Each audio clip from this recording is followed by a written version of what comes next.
में पढ़े थे एंड आज हम डिजीजेस के बारे में पढ़ेंगे।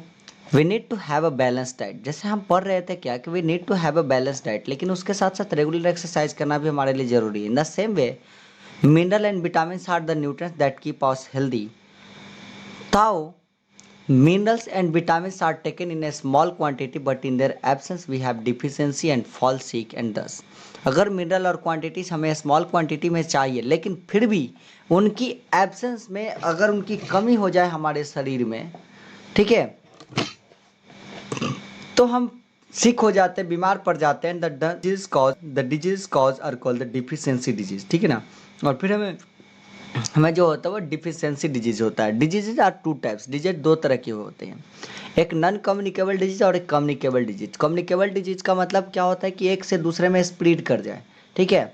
और नॉन कम्युनिकेबल डिजीज का मतलब एक से दूसरे में इतना जल्दी आसानी से नहीं स्प्रेड करे।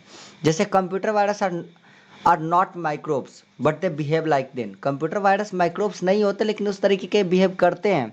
And computer virus is a sneaky program that someone creates and send mess of the other people. एक स्नीकी प्रोग्राम होता है, एक ऐसा प्रोग्राम होता है जिसे आप ओपन करिएगा तो तुरंत आपके कंप्यूटर की सारी चीज़ें, सारी इन्फॉर्मेशन दूसरे तक पहुंच जाएगी, ठीक है ना।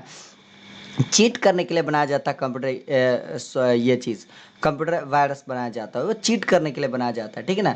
तो they are not a microbes but they acts like that microbe. The computer can damage the files and just microbe damage the cells in our body. जैसे सेल्स हमारे बॉडी में माइक्रोब क्या करता है, हमारे सेल्स को डैमेज करना start कर देता है, ठीक उसी तरह कंप्यूटर वायरस क्या करता है, कंप्यूटर के अंदर फाइल्स को डैमेज करना स्टार्ट कर देता है, ठीक है। तो हम बात करते हैं खैर communicable and non communicable disease की। तो स्टार्ट करते हैं सबसे पहले non communicable disease. Deficiency that cause spread from one person to another person hence are called non communicable disease, ठीक है ना। मतलब वैसे डिफिशियंसी डिजीज जो एक पर्सन से दूसरे पर्सन में स्प्रेड नहीं हो सकता, that can not spread from one person to another person. दिख रहा है ना, जो कि स्प्रेड नहीं हो सकता, can not spread from one person to another person. अगर स्प्रेड नहीं हो सकता है, ठीक है, अगर स्प्रेड नहीं हो सकता है then it is non communicable disease. For example night blindness, बेरी स्कर्वी, रिकेट्स, एनीमिया, ये नॉन कम्युनिकेबल डिजीज है। ये एक इंसान से दूसरे इंसान के अंदर नहीं जा सकता है, ठीक है। आगे है उसके बाद हमारा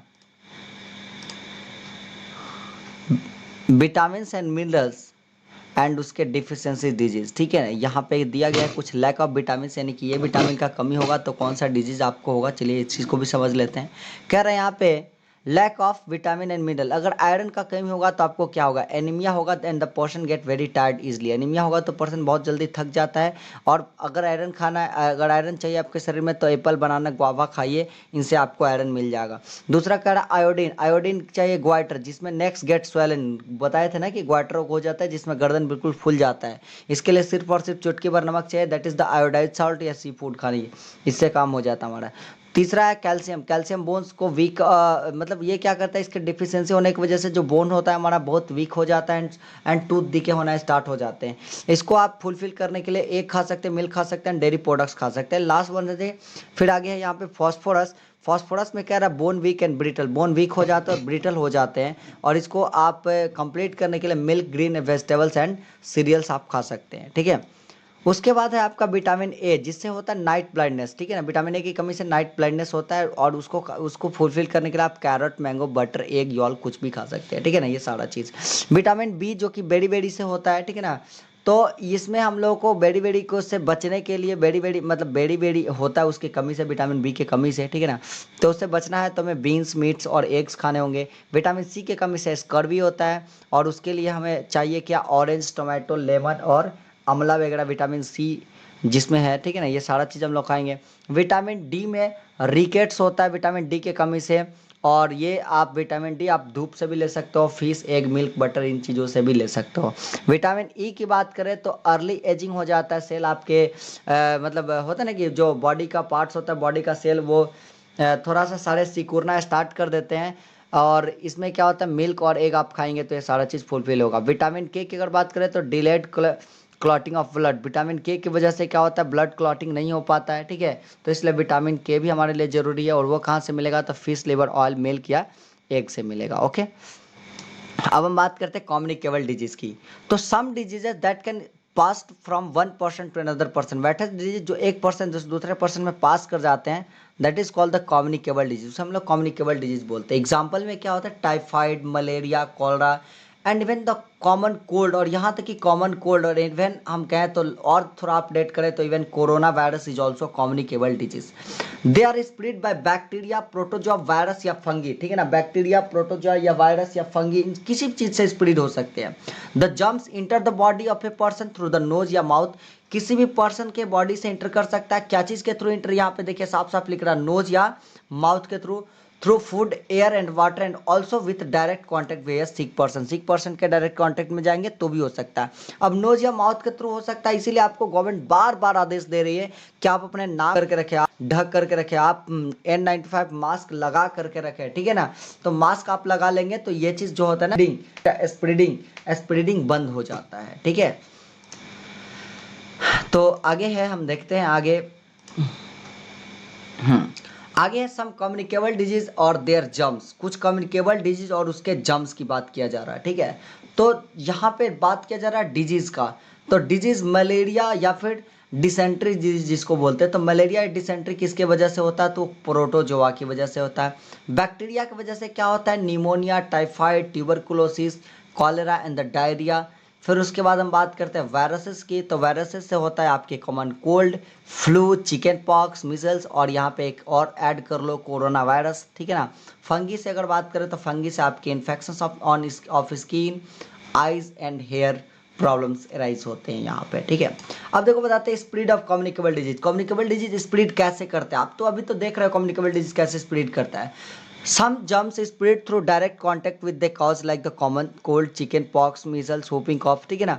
ये सारा का सारा कुछ कुछ जो होता है ना डायरेक्ट कांटेक्ट के थ्रू आते हैं, ठीक है। They can spread through clothing और the articles use by the sick person, ठीक है। या फिर आर्टिकल्स यूज कर रहा है, या फिर अगर सेम क्लॉथ यूज कर रहा है तो वहां से क्या कर सकता है कि उसके हाथ में से फिर आज के आपके हाथ में वायरस आ सकता है, उसके कपड़े से फिर आपके कपड़े में वायरस आ सकता है, अगर आप सेम कपड़ा सेम टॉवेल यूज कर रहे हो तो, ठीक है ना। तो ऐसे वायरस आ सकता है, ठीक है। दूसरा चीज वायरस है या फिर मतलब कम्युनिकेबल डिजीज स्प्रेड करने का तरीका है कि वो अगर वहाँ पे खांसता है, छींकता है, तो फिर वहाँ से भी कफ बाहर निकलते हैं, तो वहाँ से भी कोई भी पर्सन इन्फेक्टेड हो सकता है। थ्रू फूड और वाटर से भी हो सकता है। फूड और वाटर से कैसे हो सकता है, flies and cockroach carry germs and contaminated the food and water. अगर फूड और वाटर की बात करें तो उस पर फ्लाइज या कॉकरोच जो होते हैं ना, कि वो क्या करते हैं, जर्म्स करते हैं, रखते हैं अपने अंदर, and contaminated the food and water. Some disease that cause the eating of infected food और drinking polluted water are typhoid. कुछ अब आप अगर आप क्या करते हो कि इन्फेक्टेड फूड खाते हो या फिर पॉल्यूटेड वाटर पीते हो, ठीक है, तो उससे क्या हो सकता है, आपको टाइफाइड हो सकता है, कॉलेरा हो सकता है, डायरिया हो सकता है, जॉन्डिस हो सकता है, ठीक है ना। Micro from 1% does not wash hand. अब इसमें क्या होता है, जॉन्डिस या डायरिया या कॉलेरा या टाइफाइड वाले केस में microbe from a person who does not wash hand, वो एक पर्सन से अगर आप हाथ वाथ नहीं धोते हो, तो समझ रहे हो ना क्या नहीं करते हो, तो अगर आप हाथ वाथ नहीं धोते हो तो who does not wash hand properly with shop, साफ साफ यहाँ पे क्या रहा, किससे, साबुन से प्रॉपरली अगर आप हाथ नहीं धोते हो, can get into the food and water touch by him, ठीक है ना। आप क्या कर सकते हो सकता है कि वो टच किया है, वो फूड को आप खा लो, और आप उस फूड को खा लोगे तो फिर क्या होगा कि फिर वो वायरस आपके अंदर चला गया। तो कहा जाता है कि it is very important to wash hand properly after passing the stool, before eating food and before cooking, ठीक है ना। हमेशा हमेशा इनफैक्ट आप अगर सिर्फ और सिर्फ चेयर भी आप टच कर देते हो तो उसके बाद भी आप हमेशा हाथ अपने क्या करो, साबुन से बिल्कुल धो दो। किसी भी चीज़ को, अभी तो किसी भी चीज़ को टच कर रहे हो, उसे छूने के बाद तुरंत अपने हाथ को साबुन से बिल्कुल अच्छे तरीके से धो लो। Sometime there is a leakage in the water pipe, कभी भी क्या होता है पानी में लीकेज होता जाता है, ठीक है। अब उसके थ्रू भी क्या हो जाता है कि माइक्रो वाटर के अंदर घुस जाते हैं, ठीक है ना, एंड और फिर आपको क्या कर सकते हैं, वहाँ से भी इन्फेक्ट कर देते हैं। तो इसीलिए कहा जाता है कि हमेशा हमें क्या करनी चाहिए, एक प्यूरिफाइड वाटर भी पीनी चाहिए, ठीक है।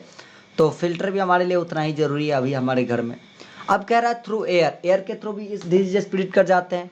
तो when a person who has infected, जब कोई पर्सन इन्फेक्टेड है वो स्नीज करता है या कफ करता है विदाउट कवरिंग हिज नोज, बिना नोज को कवर किए, बिना मास्क वास्क लगाए, ठीक है ना, the germ spread around the other person, जो भी अगल बगल के पर्सन है वहाँ तक बिल्कुल जर्म्स पहुँच जाता है और फिर वो इंसान इन्फेक्टेड हो जाता है। इसके अंदर आता है इन्फ्लुएंजा, हुपिंग कफ और some disease caused by this way, ठीक है, इस तरीके से आता है। Through animals and the insect. अब कह रहा है कि एनिमल और इंसेक्ट्स के थ्रू भी क्या कर सकता है कि फैल सकता है। कह रहा है कि mosquitoes, flies, bugs spread disease like malaria. Mosquito ये लोग क्या कर सकते हैं, मलेरिया जैसे डिजीज को स्प्रेड करते हैं। डेंगू, फिर आपको ये समझ रहे हो ना, डेंगू हो गया, फिर chikungunya. If a female Anopheles mosquito, अगर फीमेल एनोफिल्स मॉस्क्यूटो किसी पर्सन को काट लेती है, दे सफर्स फ्रॉम, और मतलब कि वो पहले से ही मलेरिया से मान लो सफ़र कर रहा है, ठीक है, they suffer from the germs are sucked by the female mosquito. अब वो फीमेल मॉस्क्यूटो को क्या कर चुकी है, जम्स को सक कर चुकी है, and come into the mouth parts, और उसके माउथ पार्ट में वो जर्म आ चुका है। और अगर वो मच्छर घूमते घूमते घूमते घूमते आपके घर तक आ गया, and if it bytes a healthy person, और अगर आपको काट लिया, किसी भी हेल्दी पर्सन को काट लिया, द जर्म गेट ट्रांसफर, वो जर्म तो उस मच्छर के अंदर आ गया था, खून पी करके रखा था, तो वो जर्म फिर क्या हो जाता है कि जो फ्रेश बॉडी होता है, ठीक है ना, जो हेल्दी पर्सन होता है उसके अंदर वो ट्रांसफर हो जाता है, ठीक है ना, और उसके बाद healthy person making him fall sick, और हेल्दी पर्सन भी क्या हो जाता है ना कि फिर बीमार पड़ जाता है। अब कह रहे हैं यहाँ पे क्या, flies sit on stool and dirty places and germs get stuck on their legs. Flies भी, मक्खी वगैरह क्या करते हैं, डर्टी प्लेसेस या स्टूल वगैरह पे बैठती है, और वहां से क्या हो जाता है ना कि जम्स उसके अंदर स्टक कर जाता है। When these flies sit on the uncovered food, और जब वो अनकवर्ड फूड पे बैठेगी तो उस फूड के अंदर भी तो वो चला गया कंटेमिनेटेड जो वहाँ पे जम्स था, ठीक है ना, and anyone who consume it fall sick, और जो भी उसे कंज्यूम करेगा वो भी बीमार तो पड़ना ही पड़ना है, समझ रहे हो। उसके बाद क्या है कि थ्रू इन्फेक्टेड इक्विपमेंट्स, कभी कभी क्या होता है कि इन्फेक्टेड इक्विपमेंट्स के थ्रू भी फैल जाता है। इसमें क्या होता है, व्हेन ब्लड और any other liquid from the infected person इंटर्स the body of another infected person, क्या होता है कि ब्लड या कोई भी चीज़ अगर infected person to non infected person में पहुंच रहा है, ठीक है, और तो वहाँ पर भी क्या होता है, डिजीज स्प्रेड कर जाता है। इसमें बहुत सारे कम्युनिकेबल डिजीज हैं, जैसे कि एड्स हो गया, एक्वायर्ड इम्यूनो डिफिशियंसी सिंड्रोम, जिसका फुल फॉर्म्स होता है, ठीक है ना, तो ये सब जो डिजीज़ है वो कम्युनिकेट कर सकते हैं डायरेक्ट कांटेक्ट, मतलब इन्फेक्टेड इक्विपमेंट्स के थ्रू, अगर किसी भी तरीके से उसका ब्लड आपके अंदर आ जाता है तो, ठीक है ना। अब क्या कर रहा है कि an infected disease when spread to many people in our area to the same time, this is called the epidemic. Epidemic किसको बोलते हैं या पैंडेमिक किसको बोलते हैं, समझिएगा कि एन इन्फेक्शियस डिजीज, एक वैसा इन्फेक्शियस डिजीज जो बहुत सारे लोगों को किसी पार्टिकुलर एरिया में सेम टाइम एक ही बार में हो जाए, that is called the epidemic, उसको एपिडेमिक बोलते हैं, ठीक है ना। लेकिन अगर वही एपिडेमिक बहुत सारे सिटीज में फैल जाए, पूरे वर्ल्ड में फैल जाए, तो that is called the pandemic. तो फिर हम लोग उसे क्या बोलते हैं, पैंडेमिक बोलते हैं। इसलिए अभी स्कूल के नोटिस वगैरह जाते हैं तो उसमें लिखा जाता है in the pandemic effect of कोविड-19, यानी कि कोरोना वायरस के पैंडेमिक इफेक्ट का मतलब क्या होता है कि एक कॉलोनी में होता तो उसको एपिडेमिक इफेक्ट बोलते हैं, ठीक है ना, लेकिन पूरे वर्ल्ड में इसलिए उसको हम लोग क्या बोल रहे हैं, पैंडेमिक इफेक्ट बोल रहे हैं, ठीक है। तो एक कॉलोनी मतलब एपिडेमिक, बहुत सारे लोगों को हो जाए तो एपिडेमिक, और वही बहुत सारे सिटीज में एक साथ हो जाए तो that is called the pandemic effect. Okay,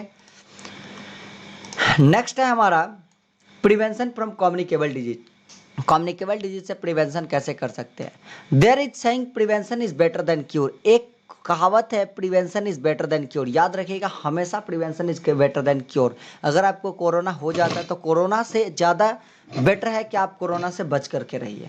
there are many ways of preventing communicable disease, communicable disease को बहुत तरीके से प्रिवेंट किया जा सकता है।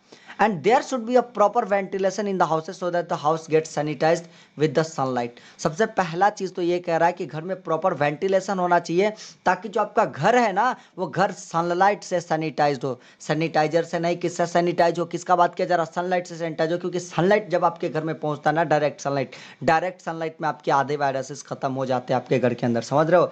तो सनलाइट आपके घर में प्रॉपर अमाउंट में पहुंच रहा है, समझिए कि आपका घर सैनिटाइज हो रहा है, घर अपने आप फ्रेश होते जा रहा है, घर बिल्कुल बिल्कुल सही होते जा रहा है, ठीक है। नेक्स्ट है आपका क्या, नेक्स्ट कैसे बचाव कर सकते हैं हम लोग, purified water should be use for drinking. हमेशा ड्रिंकिंग के लिए कैसा पानी पीना चाहिए, प्यूरिफाइड वाटर पीना चाहिए। And it can also be boiled और क्लोरीनेटेड, ये बॉइल्ड भी हो सकता है, क्लोरीनेटेड भी हो सकता है। उसके बाद क्या कर रहा है, फ्रीक्वेंटली बार बार आपको साबुन से, या फिर आपको क्या करना चाहिए, वैसे साबुन से, एक अच्छे साबुन से बार बार, या हैंड वॉश से आपको क्या करना चाहिए, हाथ को धोना चाहिए, स्पेशली आफ्टर पासिंग स्टूल्स को पास करने के बाद या किसी से हाथ वाथ मिलाने के बाद सबसे पहले आप अपने हैंड को आकर के धो लो।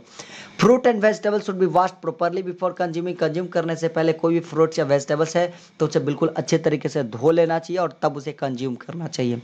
फिर उसके बाद है cooked food must be covered so that the flies do not sit on them, और कुक्ड फूड हमेशा कवर्ड किया रहना चाहिए ताकि फ्लाइज उस पर बिल्कुल बैठे नहीं।